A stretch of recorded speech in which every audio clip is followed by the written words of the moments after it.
Thursday Night Tailgate, where the spotlight is always on the positive. Tune in Thursday night from 8 to 10 p.m. Eastern Time to hear your favorite NFL legends, players, and coaches sharing their stories. Now back to Chris and Bob. I wouldn't joke about anything else that happens here tonight. All right, now back with us here on Thursday Night Tailgate is Boston Red Sox legend and a great friend of the show, Rico Petrocelli. Let me remind you about Rico's background. He's from Brooklyn, New York. He was signed as an amateur free agent by the Boston Red Sox in July of 1961, made his major league debut in September of 1963. In the immortal words of the Four Seasons, oh, what a night. Rico played his entire career with the Red Sox, last playing in 1976. He was a member of the Red Sox Impossible Dream Team in 1967, and he also played in on their World Series team in 1975. He was selected to the AL All-Star team twice, in 1967 and 69. In 69, he finished 7th in the MVP voting after batting .297 with 40 home runs and 97 RBIs, and we are honored he is back with us again tonight here on Thursday Night Tailgate. Hey, Rico, Chris, and Bob, thanks for coming back on the show. Hi, Rico. Hey, happy to be with you guys anytime. You know that. Geez, I didn't realize I was that old. You were talking back 67, 61. That's right. Oh, my God. It's a long time ago. But, I've been very fortunate. A dream come true, playing in the major leagues. Coming from New York, the Mets were just starting out. And they hadn't had their team yet, 61, as you know, 62, which was a horrible year for them. But they said, they and the Yankees said that they had signed guys, a quota of guys, and just couldn't do it. So I said, okay. The teams are interested in, have to be the Red Sox with tremendous interest. Invited us up to Boston and for the weekend, Friday, Saturday, Sunday, and Sunday I signed with them for a bonus, yeah. But the big thing is that it probably was the best thing. It's so difficult for players, in most cases, to play for their hometown teams. I used to get, when we went there, I used to get requests for 55, 65 tickets. Oh, wow. Geez. I said, man, you had to borrow them from your players. We got 6 tickets each, 4 for family, 2 for friends, and you could use all 6 for your whoever you want. And so I would borrow 6 from, a bunch of guys, and let's say, yeah, that's right, probably 10 guys, and get the tickets. But boy, it became a hassle, so, but, Red Sox have been great to me, so I have no complaints. And so, Rico, expound on that just a little bit in the fact that you're coming back to Yankee Stadium. Obviously, the rivalry between Yankees and Red Sox, right? So you're coming back to New York in a Red Sox uniform. What was that like for you, and what was that like for your family, being in the stands trying to root for a guy from the dreaded Red Sox? That's right. Well, my brothers, 4 brothers, 2 sisters. My mother and father, from Italy, didn't know much about baseball, but all they knew was Joe DiMaggio. And, coming in, it was weird. I know my brothers were diehard Yankee fans. Oh, my God. But they claimed that they were rooting for, the Red Sox when I was there. And then when we'd leave, of course, they go back to being Yankee fans. But, the old ballpark with the monuments out in center field, that's where, when I broke in, and Mantle was still on the team, Kubek and Ellie Howard, Bobby Richardson, Moose Skowron, Boyer, they had some great players, and it was just a thrill to get out there. But the first thing I did was run out to the monuments before batting practice. And, geez, to see Babe Ruth, the plaques up there, and Joe D. and Mickey was still playing. He played a few more years, but wow. And let's face it, the Yankees and Yankee Stadium, the winningest franchise, and probably, I think it's the history of all sports. With all those great players. So it was great to, come back there to play. So, Rico, I want to get your thoughts on what we're seeing from the Red Sox so far this season. They got off to such an amazing start, but they've certainly cooled over the last couple of weeks, 8-9 in their last 17 games. Meanwhile, the Yankees are red hot, and they lead the Sox now by a game going into tonight. Your thoughts? Can the Red Sox hang with the Yankees all season? Well, I think so. And, it depends on the pitching. I think they can with the hitting. J.D. Martinez has really helped up being in the lineup. And the one thing, they still have a few guys not hitting. So if those guys get hot and, the Betts and Bogarts and Martinez, they can stay relatively, strong at the plate, I think they'll score runs. It's just a matter of the pitching. If they can put that together, especially the starters, even though the bullpen's been struggling a little bit, a couple of guys, and Kimbrel has really not been throwing well. I mean, he's been, the home runs he's given up, they've been fastball straight as a string down the middle. And he's got to start rearing back like he usually does, get up to 98. But if he does that, pitches the ninth inning like he's supposed to, where he's had success, he'll be okay. But it's just a matter of the pitching. They've got to beat, Red Sox have got to really kill these other teams, these bad teams. Basically what they did in the beginning of the year, which is good. I mean, there's nothing wrong with that. Bob, questions for Rico? Rico, it's always a pleasure to speak with you. You've been very kind with us over the years, and we hope you've been well. So thanks for calling in again. And Rico, I mean, I think of the great Red Sox in history. I think of yourself, and of course the other guys like Yastrzemski and Ted Williams are the two that came to mind. One you got to play with, the other you didn't. But I know your paths crossed with both of those guys. Maybe for a minute or so, can you just compare those two guys, how they were personality-wise, and your dealings with them? Well, Ted was, he was something else. He'd light up a room. Plus, he was so loud. I always thought he had three lungs. I really mean it. Because his normal way of talking would be so loud, you could hear him a mile away.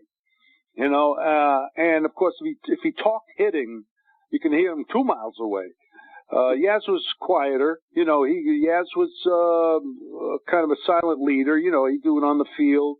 But in the clubhouse, he was great. He was a great teammate, help you out, and always talk hitting, talk the game. And Ted, let's face it, Ted thought of one thing, and that is hitting. Wanted to be the greatest hitter of all time, which he was, that's what he cared for. And he had some pretty good players with him, with Bobby Doerr and, of course, Johnny Pesky and some of the others. And Ted was just a student of hitting. He just loved to hit, and when he'd come to spring training and talk to us, all the young guys, he kind of made it simple. I mean, look, first pitch, get a pitch to handle, a good pitch to hit. And if you're fooled, especially on the first pitch, you got to take it. Say, if you were looking for fastball and all of a sudden here's a changeup or curve especially, and it's a tough pitch, let it go. And he could do that, but of course the young guys saying, yeah, geez, what's a good pitch? Right down the middle, and then, but we learn eventually, but, it made it simple. Get that good pitch to hit. Think in terms at the plate of getting that good pitch. Don't look for the pitcher's pitch low and away, of course, up until 2 strikes. Look for that mistake. Look for that hittable pitch, and be ready for it. Now, Jackie Bradley, here's a case. They're concerned about him. When he first came up, they threw the fastball right by him, and that's what they're doing now. And I recall that he said that he was going to go back to the way he hit in college, I think it was, and his coach, helped him out with that, and he did that year, and he finished up real good. Last year he had a pretty good year. Then now all of a sudden he's not catching up to the fastball again, and so you lose confidence and all that stuff, and he's got I'm glad they're resting him, getting him out of the lineup now. hopefully when he comes back, and they're working with him, because, it would be nice to have a guy like him get hot and Vasquez, the catcher, start hitting a little bit better, and that would help the bottom of the lineup. Boy, if those guys get on, Betts and Martinez, they'll knock in 125 runs each. Enrico, Chris had mentioned you made a couple All-Star teams yourself, and that's got to be one of the great honors, playing with the best of the sport, 67 and 69. What are your memories of those two All-Star games, Rico? Was one better than the other? Well, in 67, there was a 15-inning game in Anaheim. Wow. Now, I was picked for to start the game as shortstop, but a week before that, I got hit in the wrist, and I had my wrist taped up. So I played 3 innings. I got 1 at bat. I think I popped up. And then I came out of the game. Fergosi went in there, and he played really the rest of the game. But it was incredible. Ed Runge, who was the umpire, Ed, had the reputation of having a very wide strike zone. And if you argue with him, you were done. Anything close is a strike. That game, there were 35 strikeouts, both teams. And he was ringing guys up, like crazy. Clemente, Aaron, Mantle, Killebrew, all those guys. I mean, just bang, bang, bang. I think it was a 1-1 game. Then Catfish Hunter came in the 15th inning.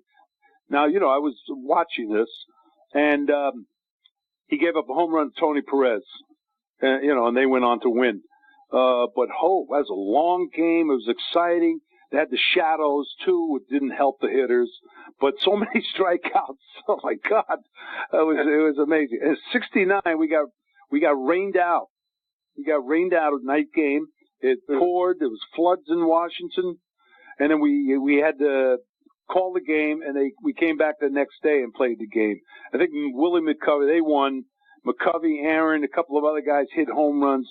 McCovey hit a ball so hard and so far, you wouldn't believe it, in the old RFK Stadium. And but it was great, just to be with those guys, to talk to them like it's your teammate. And so it was a big thrill, it really was. Actually, I was picked for 3 other All-Star games I couldn't play. I didn't play because I was hurt. I had some knee problems, and I had arm problems. The managers picked me, but you don't get the credit for that if you don't play, if you're not there. So, what are you going to do?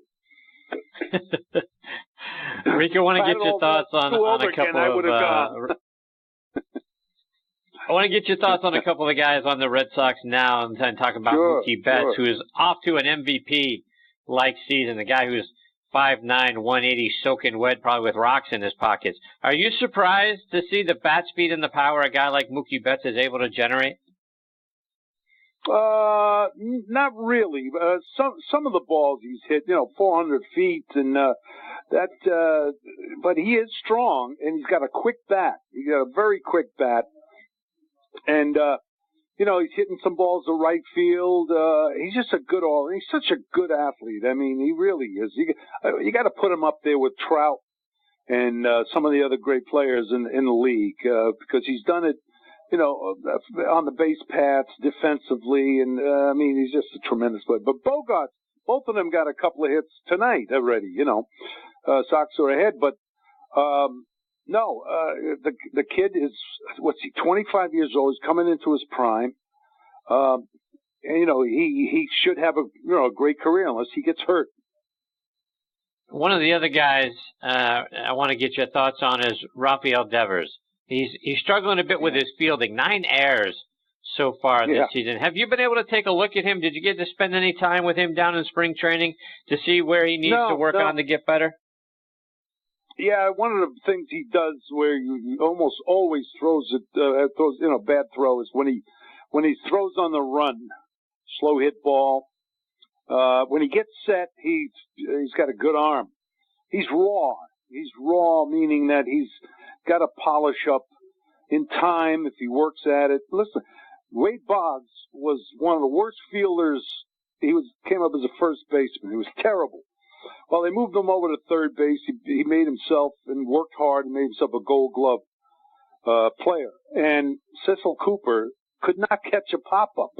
I'm telling you, he was like him twirling around, dizzy, like he was dizzy, and balls would fall in. He couldn't scoop balls. He became a Gold Glove first baseman. Hard work, and just in time, with the more you play, you start getting polished, a little smoother, and that should happen with Devers. But right now, he's kind of a little wild, with everything. He's in a hurry to throw.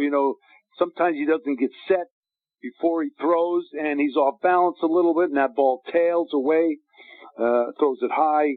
Very common in young players. Now, if he was in the minor leagues and doing that, he wouldn't be surprised, because that's what young guys do in most cases. So he's got a chance to be a pretty good third baseman. Now, he also might end up at first base somewhere down the line. But he's struggling a little bit at the plate, but he's strong as a bull. So he should be a pretty good hitter throughout his career. Rico, before we let you go, remind our listeners what you're doing now. Well, I'm doing a radio show on Sirius XM, the Major League MLB station, every Saturday mornings, 8 to 10. And I do a collectible show, a podcast on Facebook, another gentleman, collectibles, the baseball cards and all the memorabilia. Unbelievable what some of them are worth. A Mickey Mantle, it was in the paper, Mickey Mantle 52 rookie card. In condition is 8 out of 10. 10 is perfect, mint. This was an 8 for $2.2 million. A baseball card. Wow. Wow, it's right. Honus Wagner sold for $3.2 million. Ty Cobb, $1.2 million. Hank Aaron, certain cards for Aaron Clemente, $600,000, $400,000. My God, I said, wow. Why didn't I save all those cards I had? Oh God, I like to get myself up against the wall. Rico, how can our listeners follow you? How can they follow you? Out on social media? Yeah, I'm on Twitter, and I'm on Facebook. Twitter is the first year. That is a very interesting site. The Yankee and Red Sox fans really going at it. But it's fun, to be able to communicate. Plus, my website, www.ricopetrocelli.com. And we got a bunch of stuff on there, too, that might interest a lot of people. And but I follow this club and, watch these players, and you could see little things. But I'll tell you guys, there's a lot of talent out there. I don't care about the strikeouts. Big deal. But, there's a lot of good all-around players out there also. And some potential young players, like, look at Atlanta. Acuna and that other kid, my goodness, what talent. So it's good. It's great for baseball. Well, Rico, thank you so much for taking time out of your night. It's always a privilege and a pleasure for Bob and I to have you as part of the show. We hope you'll come back and do it again real soon. Anytime, guys, and it's great to be on with you guys. You know your sports, I'll tell you that much. So fans out there, I'm sure really enjoying you guys. So keep it going. Wow, we appreciate it. Sir. Thanks, Rico. Okay. All the best to you and your family. We'll talk soon. All right. Take care, Bye-bye. Rico. That is the great Rico Petrocelli. We've got our next guest, Tony Collins, hanging on the line. We're going to get to Tony on the other side of this quick station break.